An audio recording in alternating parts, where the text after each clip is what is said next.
Yes, indeed. Yes, indeed. Yes, indeed. Yes, indeed. Yes, indeed. This is the ending credits of Tactics Ogre.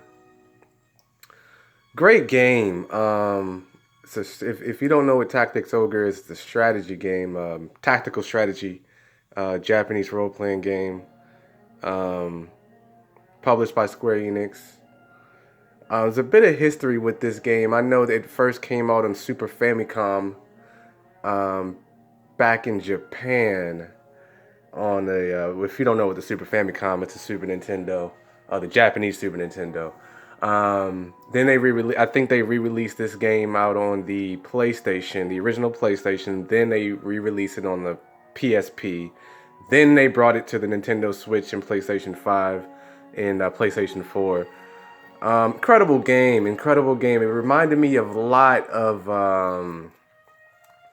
I've never played Final Fantasy Tactics before, but I've seen a lot of gameplay of it. So it reminded me a lot of that, but also Triangle Strategy.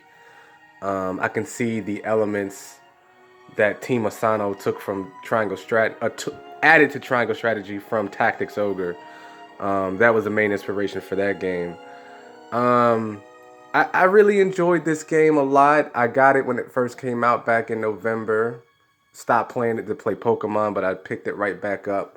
And awesome game. Oh, I don't really have too many bad things to say about it. All I will say is battles kind of got a bit tedious. Now, I know all video games are tedious, but more so of I don't know. The battles last too damn long in this game because some of the enemies be tanky as shit.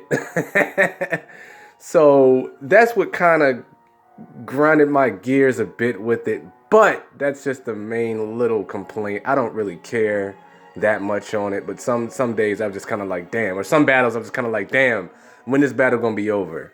Um, the good thing about it is that most battles you can just take out the main boss unit. Unlike with Triangle Strategies, you had to take out the entire field. And I thought Triangle Strategies was a more difficult game, especially on the harder difficulty. But overall, phenomenal game. Um, don't really have too much to say about it, but will I be doing the post game content? Yeah, but in the future, later down in the future, because I want to play something else. I really want to play Final Fantasy VII again, guys. I want to dive into Final Fantasy VII. It's been about damn near 10 years since I last played the Final Fantasy VII. So I want to go back into Final Fantasy VII because I know they just released Crisis Core, which I want to get that as well. And it's been a while since I played Crisis Core too. I still have the original on the PSP. Phenomenal game. But I'm in the mood for Final Fantasy VII. So I do have Final Fantasy VII on the Switch. So that's the next game I'm going to play and dive in. And I played Final Fantasy VII in abundance of times, but I want to play it again just to refresh my memory on all the Final Fantasy VII lore that's going on. And because it's Final Fantasy VII is making a big, huge spark in the gaming world again. So I want to play Final Fantasy VII again. The original Final Fantasy, not the remake, the original Final Fantasy VII. I would like to play the remake too sometime down the line if they were to ever bring it on the Switch or a Nintendo console, because I'm done with buying multiple consoles. I'm happy with the Nintendo Switch. That's all I need.